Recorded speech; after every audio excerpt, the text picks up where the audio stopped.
السلام علیکم فرینڈز، میں ہوں عبدالصمد اور آج میں آپ لوگ کو سورہ فیل سناؤں گا۔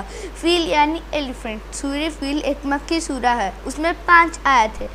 تو چلیے میں آپ لوگ کو سورہ فیل سناتا ہوں۔ اعوذ باللہ من الشیطان الرجیم، بسم اللہ الرحمن الرحیم۔ ألم تر كيف فعل ربك بأصحاب الفيل ألم يجعل كيدهم في تضليل وأرسل عليهم طيرا أبابيل ترميهم بحجارة من سجيل فجعلهم كعصف مأكول۔ یہ تھا سورہ فیل۔ اب آپ لوگ یہ ویڈیو دیکھیے۔ جھنڈ کے جھنڈ پرندے چھوڑ دیے جو ان پر کھنگر کی پتھریاں پھینکتے تھے، تو اس نے ان کو ایسا کر دیا جیسے کھایا ہوا بھس۔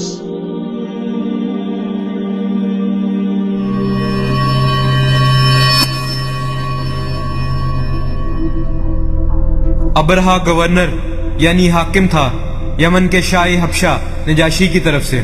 یہ وہ نجاشی نہیں تھا جس کے پاس نبی صلی اللہ علیہ وآلہ وسلم کے صحابہ کرام نے ہجرت کی، بلکہ اس کے والد نجاشی نے یمن کا کچھ حصہ فتح کیا ہوا تھا، جو اس نے اپنا حاکم بھیجا ہوا تھا جس کا نام ابرہا تھا۔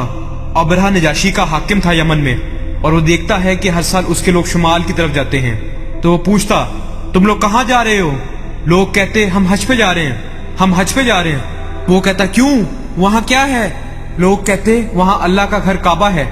تو وہ کہتا میں تمہارے لیے گھر بناؤں گا جو تمہارے گھر کعبہ سے کہیں زیادہ بہتر ہوگا، اور تمہیں حج کے لیے یہیں آنا ہوگا۔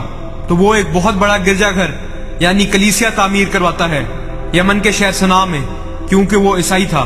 تعمیر کروانے کے بعد وہ عیسائیوں کا سب سے بڑا گرجا گھر بن گیا جزیرہ نما عرب میں۔ وہ کہتا تھا تم سب کو یہیں آنا ہوگا، شمال میں کعبہ جانے کی بجائے۔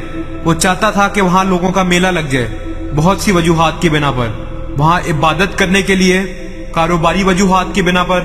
اگلے سال جب یمن کے لوگ پھر سے حج کرنے کے لیے کعبہ چلے گئے تو اس کو بہت غصہ آیا، اور غصے میں آ کے اس نے قسم کھائی کہ میں یہ گھر ہی ڈھا دوں گا، لہٰذا لوگ ضرور میرے گھر آئیں گے۔ اس نے کہا کوئی مسئلہ نہیں، میرے پاس ایک ہاتھی ہے، ایک بڑا ہاتھی، ہم ہاتھی کو لے جائیں گے اور اپنی فوجوں کے ساتھ آگے بڑھیں گے۔ اس لیے وہ اپنی فوج کو جمع کرتا ہے، کیونکہ وہ حبشہ سے تھے لہٰذا ان کے پاس ہاتھی تھا، ورنہ جزیرہ نما عرب میں ہاتھی قدرتی جانور کی حیثیت سے نہیں رہتے تھے، لیکن کیونکہ وہ افریقہ سے تھے لہٰذا اس کے پاس ایک ہاتھی تھا، اور وہ ہاتھی کو جنگ کی تربیت دینے سے واقف تھے۔ اور جب وہ کعبہ کی طرف روانہ ہوا اپنی فوج کے ساتھ، جس میں کچھ کہتے ہیں تقریباً 8 ہاتھی تھے اور کچھ کہتے ہیں تقریباً 20 ہاتھی تھے، بیشتر روایات کہتی ہیں وہاں صرف ایک بڑا ہاتھی تھا، باقی عام اونٹ وغیرہ تھے۔ کچھ مورخین کہتے ہیں نہیں، یہ بہت سے ہاتھیوں کی پوری فوج تھی، لیکن قرآن پاک ایک ہاتھی کا ذکر کرتا ہے، الفیل، مطلب ایک ہاتھی۔ تو اصحاب فیل یعنی ہاتھی والے لوگ، بڑا بہت بڑا ہاتھی، اور وہاں فوجیں تھیں جو ہاتھی کے ساتھ آئی تھیں۔ اور یہ بھی کہا جاتا ہے کہ اس نے کعبہ جانے کے لیے ایک عرب دورہ رہنما رکھا تھا۔